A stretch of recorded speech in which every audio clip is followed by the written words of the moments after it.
aktivitas yang ditunaikan setelah tidur itu disebut dengan hajada dalam bahasa Arab. Ha besar, jim, dal. Sudah? Ha, jim, dal. Kalau Anda ingin berusaha bangun setelah Anda tidur itu, misal, saya mau beraktivitas di malam hari. Saya berikhtiar untuk bangun. Saya usahakan serius. Harus bangun, harus bangun. Saya pasang alarm, saya siapkan baik-baik. Maka usaha untuk mewujudkan sesuatu dengan serius tambah tak di awal kata dasarnya, tak. Sudah? Harakatnya fathah. Setiap penambahan selalu umumnya harakatnya fathah, tak. Kemudian motivasi saya berlipat, saya mesti bangun nih, saya nggak boleh telat, motivasi berkali lipat. Tambah, ayo tambah, double. Beda dari biasanya. Double dalam bahasa Arab disebut dengan tasydid namanya, tasydid. Tambahkan tasydid sebelum huruf akhirnya. Ini huruf akhir dal, saya tambahkan sebelum huruf akhirnya, jim, pakai tasydid. Tahajjud. Sifatnya ganti fathah sebelum akhir dengan dhammah. Kalau dhammah apa harakatnya? A atau I? Saya cek dulu. Kalau fathah apa? A. Kalau kasrah? I. Kalau dhamma? Ingat ya, nanti setiap harakat itu penting dalam bahasa Arab. Kalau Bapak Ibu belajar filologi di bahasa Arab, itu setiap harakat ada maknanya. Saya kasih contoh cepat Ibu ya. Kalau Ibu misalnya ingin berbicara kasrah, ini harakat menunjuk pada perempuan umumnya. Tipis, kecil. I. Makanya kalau laki-laki fathah A, anta, perempuan I, anti. Laki-laki jazakallah khair, kak, perempuan I, jazakillah khair. I. Ingat Bu ya, jazaki untuk perempuan. Setiap yang ada I itu perempuan. A laki-laki. Jangan lagi terjadi setelah saya mengajar selesai, datang sekolahan ibu mengatakan, Ustaz terima kasih materinya bagus, jazakillah khair. I. Saya masih pakai peci. Nah ya, nah itu. Jadi kalau paham itu semua, mudah mengaplikasikannya. Bapak pulang malam-malam dari sini, sholat sendirian zikir. Begitu pulang jam 3 malam-malam. Di situ ada misalnya pas di tengah jalan, ada suara nggak usah panik, kasroh ya. Udah. Nah, sini. Kalau ingin dirubah jadi sifat dengan kesungguhan, ganti harakatnya jadi dhammah. Tahajud. Tahajud. Dah, lihat sini, lihat. Fokus ya. Salat yang ditunaikan di waktu malam diawali dengan tidur. Aktivitas yang ditunaikan di waktu malam setelah tidur disebut dengan hajada. Kalau serius direncanakan, tambah ta di depannya, tahajada. Kalau motivasinya berlipat, tambah tasdid di atas huruf sebelum akhirnya, jadi tahajjud. Paham? Baik, fokus. Sifat kesungguhannya disebut dengan tahajud. Pakai tasdid, harakatnya diganti jadi dhammah. Saya kembalikan ke sini. Fokus lihat baik-baik, saya kembalikan. Salatnya siang atau malam? Malam disebut apa tadi? Malamnya sepenuh malam atau sebagian malam? Sebagiannya sebelum tidur, setelah tidur? Setelah. Kalau ingin mengatakan sebagian malam, bahasa cepatnya tambah min sebelum kata lailnya. Minal lail. Paham? Kalau lail sepenuh malam, kalau minal lail sebagian malam. Sekarang buka Quran surah ke-17 ayat 79, paling kiri sebelah atas. Saya ingin Anda paham dulu ini, setelah itu kita baca Qurannya. Nanti ada cara berbeda saat kita membaca Quran. Lihat sini. Sudah ditemukan? Paling kiri sebelah atas, Quran surah 17 ayat 79. Saya sarankan dalam setiap kajian, Anda siapkan mushaf ya, supaya kita agak nyambung. Wa minal laili fatahajjad bih. Ada? Lihat, wa minal lail, ada minnya. Masih ingat tadi kalau min itu sepenuh atau sebagian? Sekarang perhatikan cara mengartikannya. Wa minal lail, kata Allah, dan dari sebagian malam itu. Saya nggak tuntut Anda mengerjakan sepenuh malam, kata Allah, nggak usah, sebagian malam aja. Silahkan kamu istirahat dulu, tidur dengan nyaman dulu, lalu fatahajjad bi. Lalu, ingat, Allah tidak mengatakan hajat, fahajat, bukan, tapi pakai ta. Ta, ketika menggunakan ta, masih ingat tadi, ta menunjuk pada suatu rencana yang serius, dengan persiapan yang baik, dengan usaha yang baik. Alhamdulillah. Perhatikan, Fatahajjad bi, tahajjud. Maka rencanakanlah, siapkanlah dengan serius untuk bangun di sebagian malam itu. Jadi kalau Anda ingin tunaikan tahajud, kata Quran, jangan cuma sekedar bangun. Kalau cuma bangun, jangankan Anda, orang nonton bola pun bangun dia. Coba silakan, yang paling serius. Orang mau nonton bola aja begitu serius. Malam nih, malam, MU ketemu Sevilla nih. Oh, siapin. Jamnya jam berapa? Jam setengah 3 waktu Indonesia. Pasang alarm sampai 3 kali, Pak. 3 kali, dari setengah 2. Setengah 2, 1.30, 1.45, jam 2. Alarm pertama, matikan alarm kedua. Alarm kedua, matikan alarm ketiga. Itu untuk nonton bola. Hasilnya kosong-kosong. Ya. Dan saya nggak nonton, nggak ada kerjaan. Ya. Fokus lihat sini, lihat. Jadi ada orang yang untuk aktivitas dunia saja, dia begitu serius. Makanya Allah tantang kita, kamu, kenapa untuk mengejar akhirat kamu tidak serius?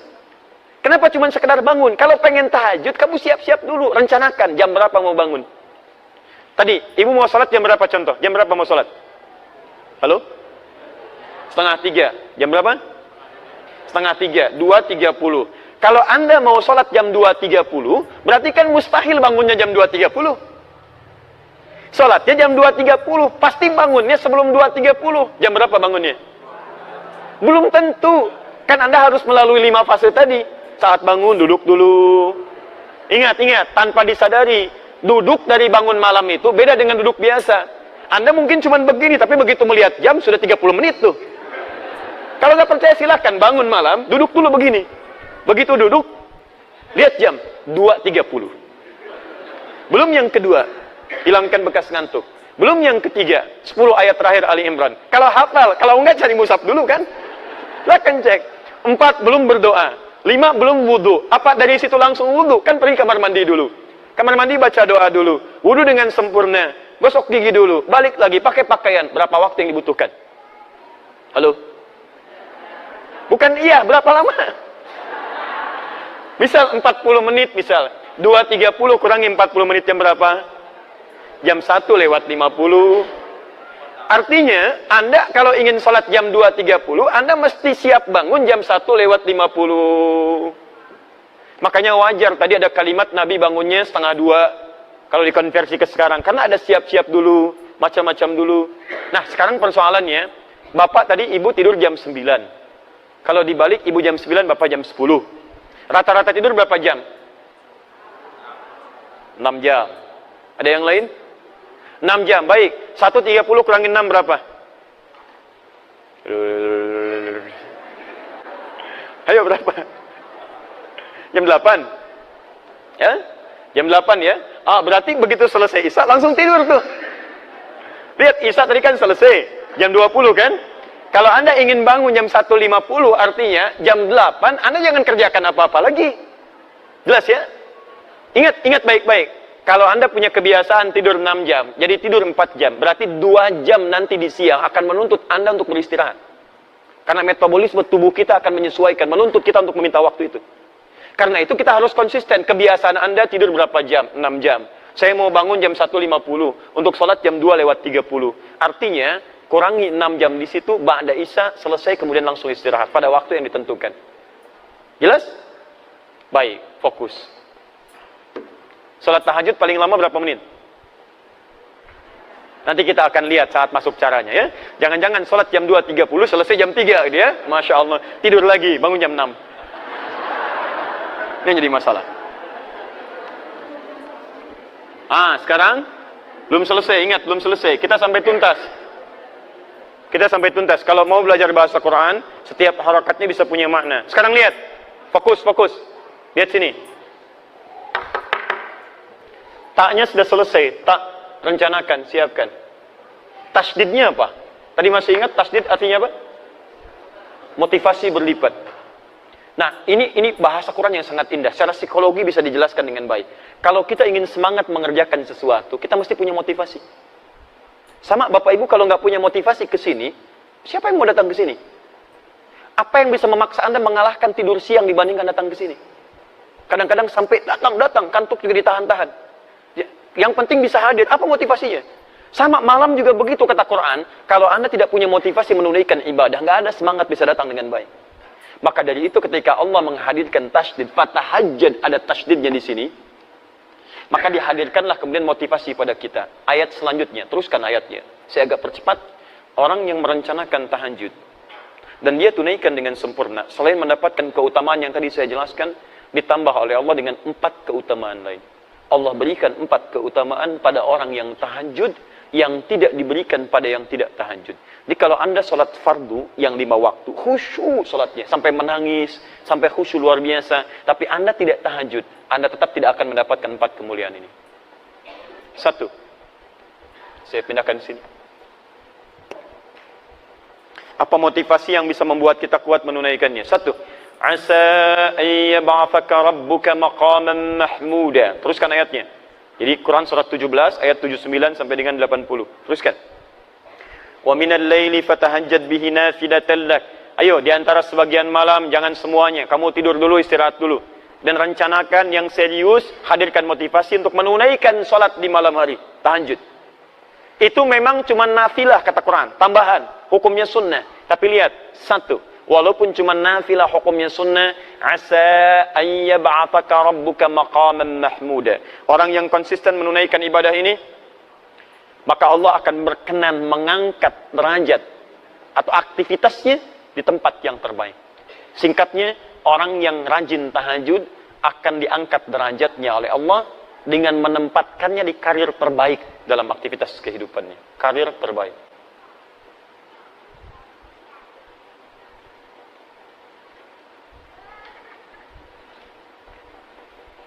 Jadi ada maqam mahmuda, itu berbeda.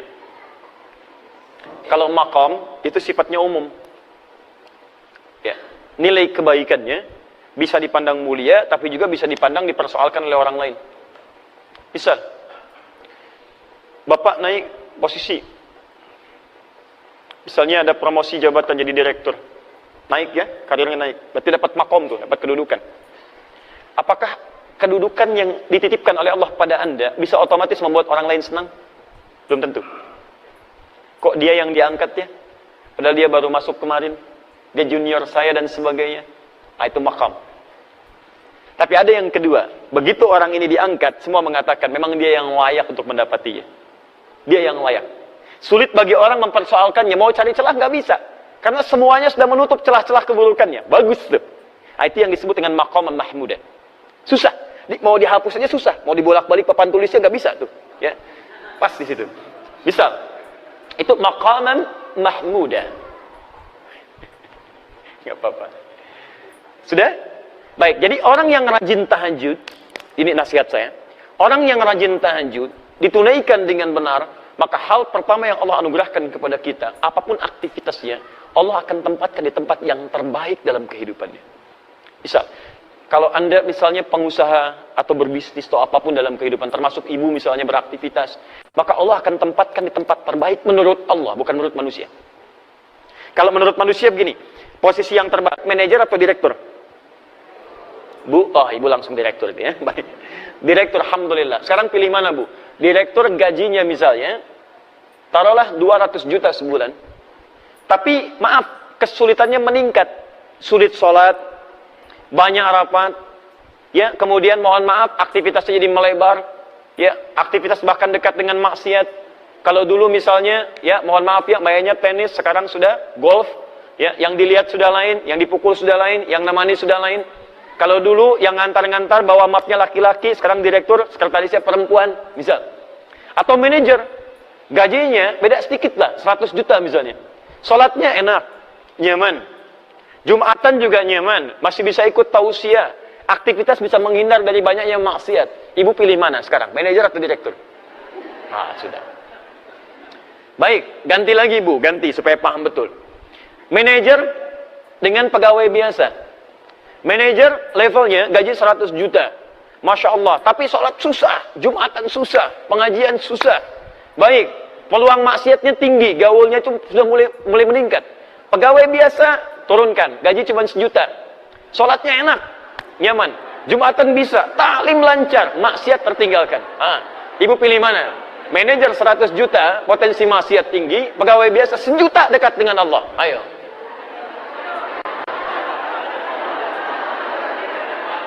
Dia pilih yang ketiga Pak, manajer tapi dekat dengan Allah katanya.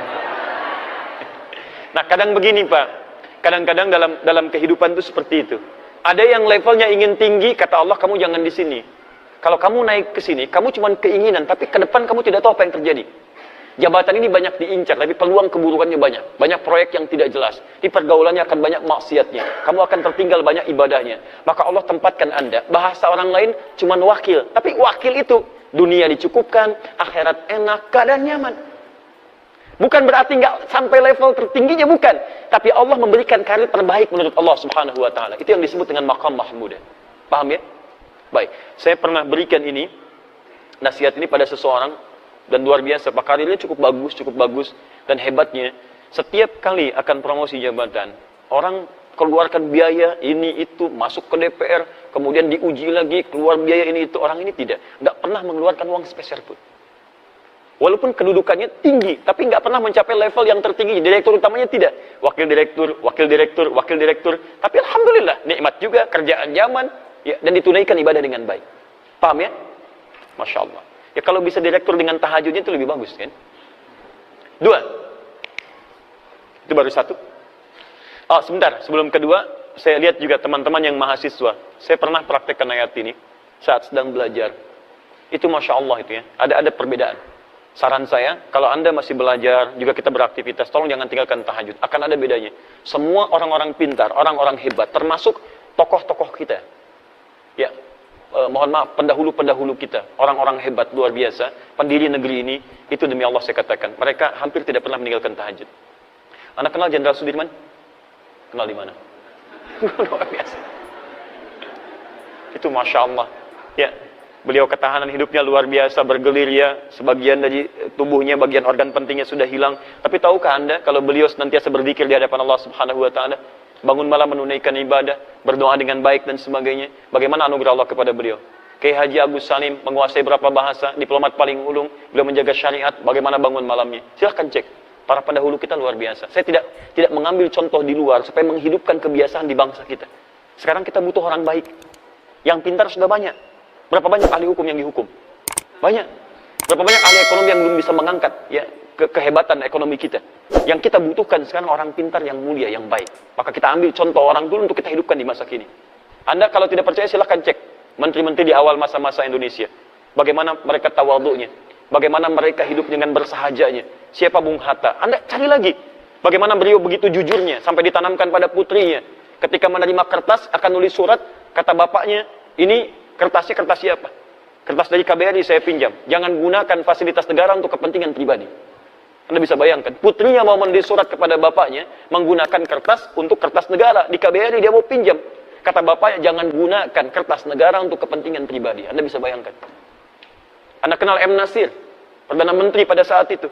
Bagaimana hidupnya diabdikan untuk bangsa. Levelnya luar biasa. Qurannya, hadisnya, prakteknya sampai dihormati di Timur Tengah. Hanya cukup kalimatnya bisa menggerakkan Timur Tengah pada saat itu. M. Nasir. Tahukah Anda setelah selesai jabatannya cuma sepeda yang ditenteng di tangannya. Dan tidak memiliki rumah pada saat itu. Itulah yang kita butuhkan saat ini. Makanya bangsa kita terangkat mulia. Dan saya punya keinginan kita berubah jadi baik. Ketika kita baik, semua akan terangkat dalam kebaikan. Itu poinnya. 2. Wa qur rabbi adkhilni mudkhalas sidqin. Dan katakan Muhammad, Rabbi adkhilni mudkhalas sidqin. Ya Allah, mohon bimbing aku mengawali pekerjaan dengan baik. 1, mendapatkan karir terbaik. Saya terjemahkan pakai terjemah balaghah ya, bukan terjemah biasa. Ya, kalau terjemah biasa mungkin bisa beda kelihatannya. Saya terjemahkan pakai terjemah ilmunya, pakai balaghahnya. 2, mendapat bimbingan Allah. Bimbingan Allah. Bapak kerja dibimbing pimpinan, mudah pekerjaan. Siapa yang tidak mudah dibimbing Allah Subhanahu wa Ta'ala? Dan lihat bedanya ya. Jadi kalau Allah bimbing seorang hamba, bimbingan itu disebut dengan hudan namanya, hudan. Ada yang sifatnya meningkatkan keimanan, jadi iman semakin kuat. Punya kecenderungan untuk mendekat pada Allah. Contohnya Quran, surah ke-18, ayat ke-13, untuk para pemuda. Ada pemuda yang dibimbing Allah meningkat keimanannya. Disebut dengan Ashabul Kahf. Innahum fityatun amanu bi rabbihim wa zidnahum huda. Ya, ada pemuda yang keimanannya bertambah karena mendapat petunjuk Allah Subhanahu wa Ta'ala. Ada kedua, hudan di situ adalah bimbingan untuk meningkatkan ibadah. Ya, Ada perubahan dalam hidup, seakan-akan sekarang ingin rajin ibadah. Dulu cuman salat fardu sendirian, sekarang pengen berjamaah, pengennya di masjid. Dulu jarang baca Al-Quran, sekarang pengen baca Quran, bahkan pengen menghafal, pengen sedekah, pengen puasa sunnah. Itu juga hudan yang kedua. Dalilnya di Al-Baqarah ayat 2 sampai dengan ayat yang ke-5-nya. Dzalikal kitabu la raiba fih hudan lil. Ketika hudan disebutkan pada muttaqin, apa bentuknya? Peningkatan amal saleh. Alladzina yu'minuna bil ghaib wa yuqimunas shalah wa mimma razaqnahum yunfiqun, dan seterusnya ayat. Ada hudan yang ketiga, ini yang paling dahsyat. Bimbingan Allah dalam semua level kehidupan. Bahkan bimbingannya nempel begini. Perhatikan sini. Ini apa? Ini apa? Mic. Spidolnya di mana? Di atas mic. Sekarang spidolnya di mana? Di atas mic. Dua-duanya di atas. Perbedaannya apa? Menempel dengan tidak. Kalau seperti ini, kita katakan dalam bahasa al-qalam fauqa mikrofon, fauqa mukabbirus shaut. Spidol berada di atas mikrofon. Tapi kalau kita katakan begini, kalimatnya berubah. Al-qalam ala mikrofon. Ala. Spidol berada di atas, nempel dengan mikrofon. Perhatikan, kalau saya taruh di atas begini menggantung, mikrofonnya saya geserkan begini, tetap ininya menggantung kan? Menggantung. Kalau saya terpisah jauh berarti sudah terpisah dari sini kan? Lihat sini. Ini di atas. Saya geser sini, ini masih di atas. Saya geser sini, masih di atas. Tapi kalau saya geser begini, sudah terpisah. Tapi kalau begini, mau digeser kemanapun, ikut dia. Ada orang-orang yang menempel dengan bimbingan Allah Subhanahu wa ta'ala. Nempel. Di kemanapun dia berada, bimbingan Allah menyertai dalam kehidupan. Ala. Bimbingan disebut hudan, pedoman. Yang menempel disebut dengan ala. Quran surah kedua ayat yang kelima, paling kiri sebelah bawah. Ulaika ala hudan, bukan fauqa hudan. Ala hudan min rabbihim. Ada orang-orang yang berikhtiar mengerjakan amalan-amalan sampai melekat padanya bimbingan Allah Subhanahu wa taala. Siapa di antara orang-orang itu? Kalau ingin jalan pintas, dekati Allah lewat tahajud. Asa ayyab'atsaka rabbuka maqaman mahmuda wa qur rabbi adkhilni mudkhalas sidqin. Ya Allah, mohon masukkan aku dari tempat awal yang baik. Maksudnya bimbing saya setiap mengerjakan aktivitas. Bukan cuma bekerja, Pak, bukan cuma belajar, bukan cuma di rumah tangga, Bu. Lihat sini. Bukankah kita saat bangun tidur mata mulai melihat? Ada orang yang ketika melihat langsung dibimbing oleh Allah bagaimana cara melihat yang baik. Makanya mata orang yang dibimbing oleh Allah tidak akan pernah melihat yang tidak baik. Begitu melihat yang tidak baik, dia palingkan. Coba Anda saat bangun tidur apa yang dilihat? Hah? Belum tentu, bisa handphone. Lihat, oh ada WA masuk nggak malam ini? Baru bangun sudah handphone yang dilihat. Apakah ketika Anda melihat handphone semua gambar di situ baik-baik? Ada iklannya, ada yang tidak baiknya. Begitu Anda melihat yang tidak diperkenankan oleh Allah, begitu dilihat, Allahu Akbar, astagfirullah, sudah cari, palingkan. Anda di jalan, berapa banyak gambar-gambar yang terbuka auratnya, gambar yang tidak baik. Kalau mata kita dibimbing oleh Allah, seketika kita palingkan. Dan hebatnya mata ini akan senang pada yang mulia saja. Melihat orang sedang baca Quran, kapan saya bisa membaca seperti itu? Melihat orang ikut ta'lim, ya Allah, saya belum ada kesempatan. Ya Allah, dekatkan saya pada tempat yang mendekatkan saya pada ta'lim. Terus dan indah. Begitu melihat maksiat, astagfirullah, palingkan. Telinga begitu. Dengar yang baik, dekat. Dengar yang tidak baik, jauhi. Sampai ke ujung kaki. Dan hebatnya, Pak, ini. Terutama tangan. Mustahil bisa berbuat maksiat. Anda bekerja, pertanyaan saya, berapa kali organ tubuh kita berbuat maksiat dalam hidup? Ibu sih judulnya taklim, tapi berapa kali dalam taklim membicarakan orang lain? Saya tidak, Ustaz, alhamdulillah, tidak seperti ibu itu tuh. Sama.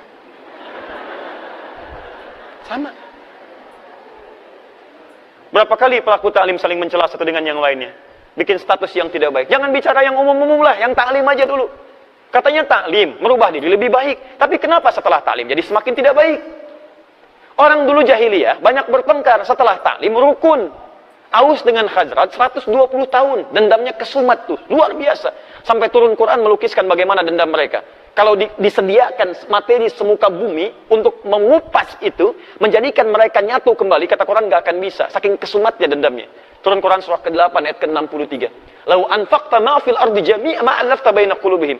Kalau engkau infakkan semua yang kau miliki di bumi, nggak akan bisa nyatukan mereka.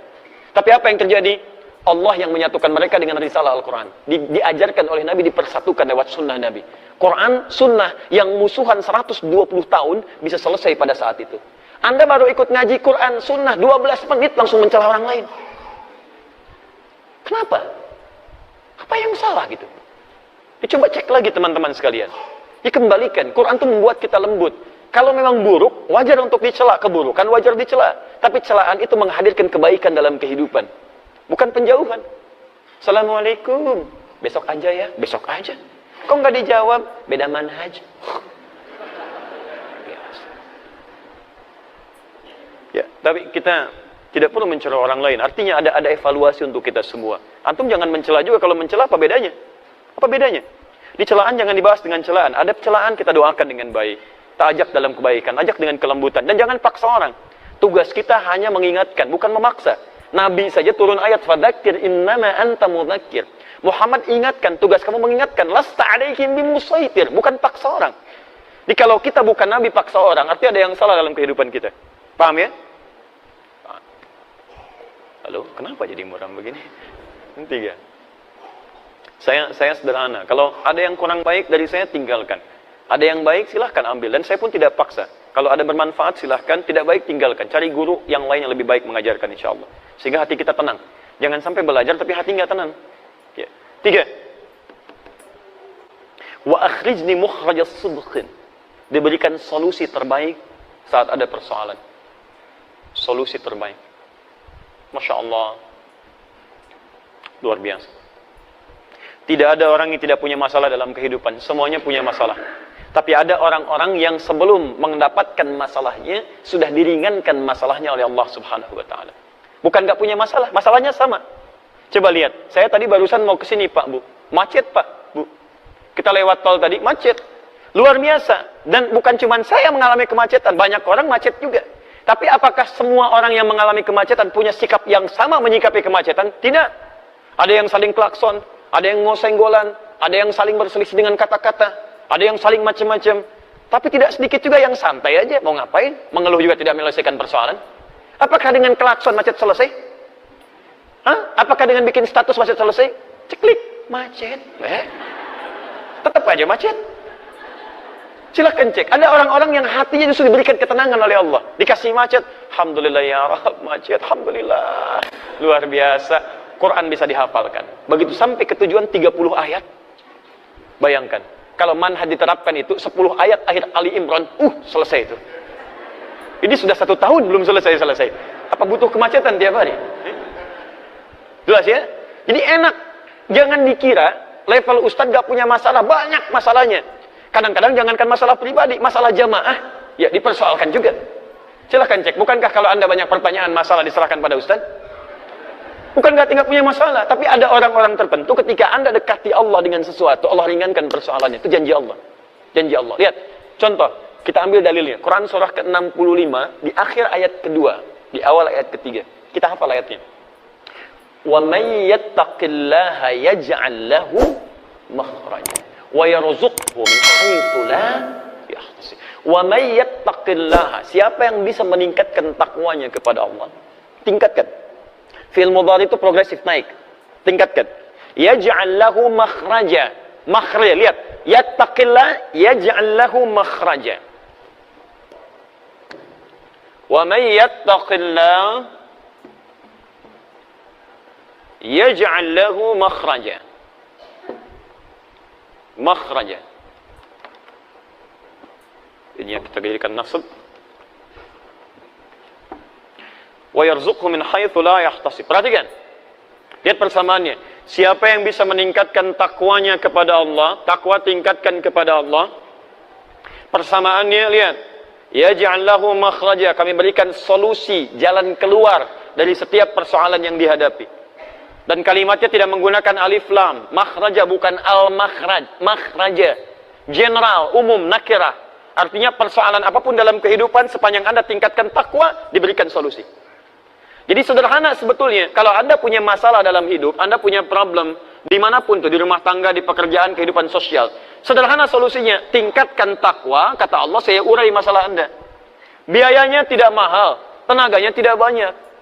Jadi kalau Anda punya masalah dalam hidup, kedudukan tinggi, harta melimpah, cuman masalah nggak pernah tuntas, coba cek. Barangkali bukan kurang terhormat Anda, barangkali kurang takwa. Bukan kurang kaya, barangkali kurang ini, kurang takwa. Ini poinnya. Nah sekarang, ya Allah kalau saya ingin tingkatkan takwa, bagaimana caranya? Banyak. Disebutkan 115 kali kata takwa dalam Quran setidaknya. Tapi cara cepatnya, perhatikan. Ketika menyebutkan takwa, masih ingat tadi? Quran surah 51, ayat 15 sampai dengan ayat 18 tadi? Innal muttaqina fi jannatin wa uyun. Ada orang-orang takwa tinggalnya di taman surga. Akhidhina ma atahum rabbuhum. Innahum kanu qabla dhalika muhsinin. Mereka itu, Masya Allah, mengambil segalanya dari Rabbnya. Nikmatnya langsung dari Rabbnya. Mereka di dunia itu orang-orang yang muhsin. Siapa mereka? Ayat 17-nya. Kanu qalila minal laili ma yahja'un. Bahasa cepatnya, mereka rajin tahajud. Orang takwa, rajin tahajud. Kata Quran, tingkatkan takwa. Apa di antara takwa amalannya? Tahajud. Lihat, perhatikan. Yaj'al lahu makhraja. Orang meningkatkan takwa, diberikan solusi jalan keluar. Ketika Anda tahajud, lihat bagian ketiganya. Wa akhrizni mukhraja sidqin. Mukhraja sidqin. Asa ayyab'atsaka rabbuka maqama mahmuda. Wa qur rabbi adkhilni mudkhala sidqin wa akhrijni mukhraja sidqin. Makhraja, jalan keluar. Kalau jalan keluar itu langsung dibimbing, langsung dibimbing, langsung dibimbing. Robah kalimatnya dari kata makhraj jadi mukhraj. Makhraj, mukhraj.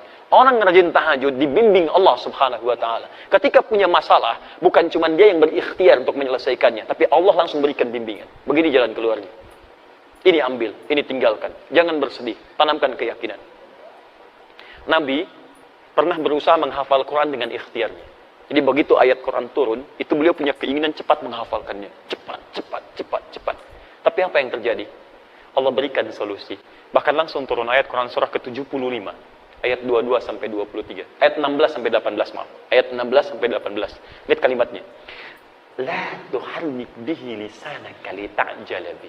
Muhammad, kamu gak usah cepat-cepat menggerakkan lisan untuk sekedar ingin cepat menghafalkannya.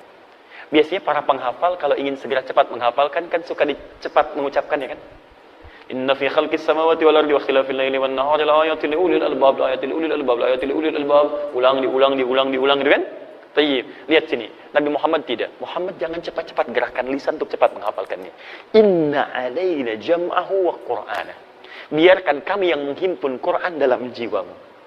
Fa'idha qara'nahu. Bagaimana cara menghimpunnya? Allah akan bimbing bacaannya. Jadi begitu dibacakan, dibimbing, fattabi' Qur'ana. Kamu ikuti saja bimbingan bacaan itu. Ini ada orang-orang yang menghafal Qur'annya, bukan cuma dia berikhtiar menghafal, tapi Allah tanamkan bacaan Qur'annya. Jadi ketika dia baca ada bimbingan dalam jiwanya. Cepat seakan-akan mengalir begitu deras. Kami pernah ambil manhaj ini, diterapkan kemudian dan jadi buku. Itu yang kita bahas setiap pekan, setiap Kamis malam Jumat lewat Akhir TV ba'da maghrib. Dan jadilah kemudian pedoman menghafal Quran dalam 30 hari. Sekarang Pak, ada perlomba-lomba orang menghafal Quran, bukan hitungan masa 2 tahun lagi. Ada yang 27 hari, ada yang 25 hari. Saya bermohon pada Allah, semoga Anda termasuk bagian darinya insya Allah. Dan tidak cukup dengan amin. Mulai dulu menghafal. Mulai. Ya, ambil, kan kita sudah bagikan bukunya gratis itu ya. Lihat sini, fokus teman-teman. Apa amalan Nabi, sampai Allah berkenan, memudahkan urusannya, gak usah capek. Apa amalannya? Ternyata salah satunya, bukankah Nabi orang yang paling kuat tahajudnya?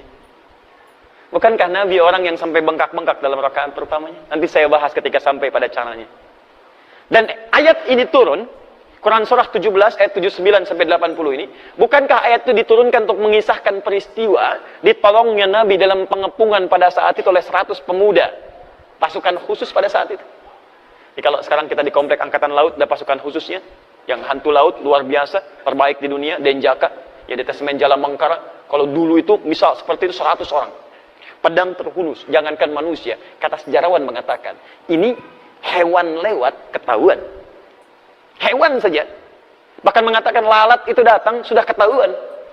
Dan Nabi SAW dikepung di dalam rumah itu. Jadi ini ada rumah, kediaman, di dalamnya ada 3 orang, Rasulullah SAW, Abu Bakar radhiyallahu ta'ala anhu, Ali bin Abi Thalib radhiyallahu ta'ala anhu. Dua-duanya orang terkasih Nabi dan tidak boleh memisahkan satu di antara keduanya.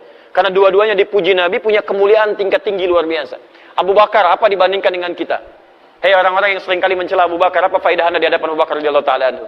Beliau itu menantu Nabi, mertua Nabi, sahabat Nabi, dipilih oleh Nabi menemani Nabi ke Madinah. Kalau bukan orang biasa, itu mustahil dipilih Nabi. Kenapa beliau yang dipilih? Dipilih Nabi, menemani Nabi, orang yang pertama kali termasuk pertama beriman kepada Nabi.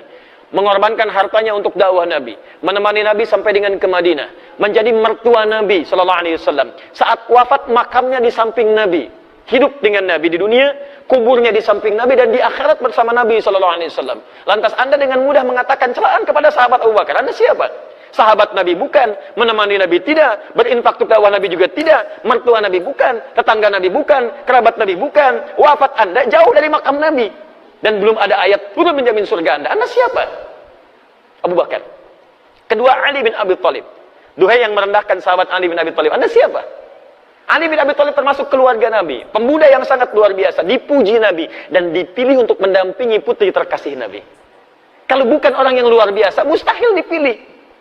Masa mau titipkan pada yang lain? Yang dipilih Ali bin Abi Thalib. Jenius orangnya. Pemuda ahli surga. Luar biasa. Dipilih. 3 orang berada di situ. 3-3-nya mulia. Tapi hebatnya, ketika Nabi mengetes wala wal bara itu luar biasa. Kata Nabi, Abu Bakar ikut saya. Temani saya hijrah. Siap ya Rasulullah. Ali, kamu tidur. Ini yang hebat. Ali, kamu tidur di tempat saya ini.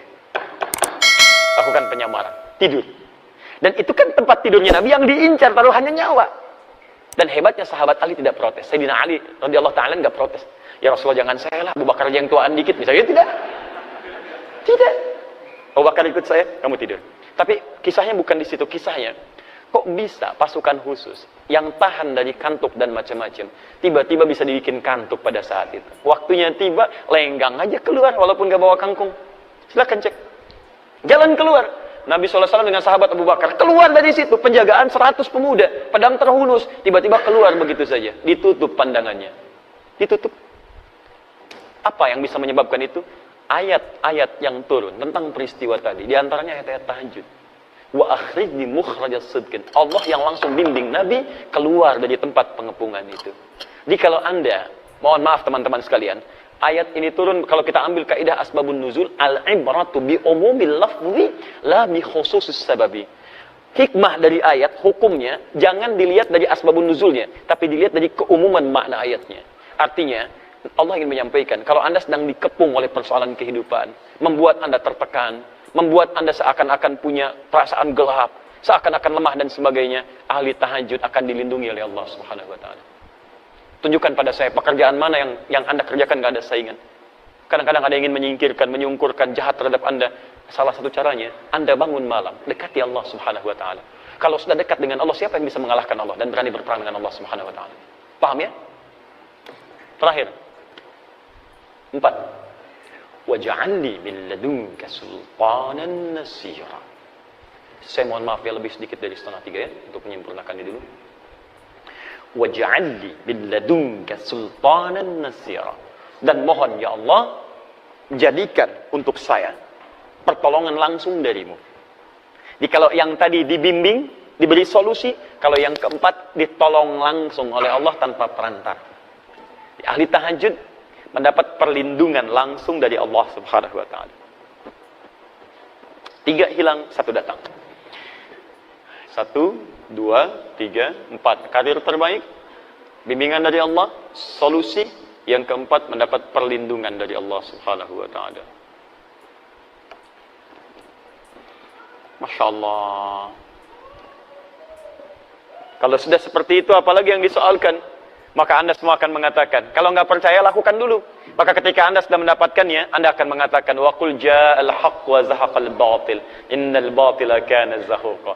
Benar memang yang datang dari al-haq, sungguh benar dari Allah Subhanahu wa taala. Kebatilan akan hilang. Kebatilan dari perasaan saya, kebatilan dari pikiran saya, kebatilan dari tindakan saya, dan kebatilan yang datang dari banyak orang hilang semua dengan kedekatan kita bersama Allah Subhanahu wa taala. Jelas? Dulu ada slogan, bersama kita bisa. Ahli tahajud beda, bersama Allah kita bisa. Paham ya?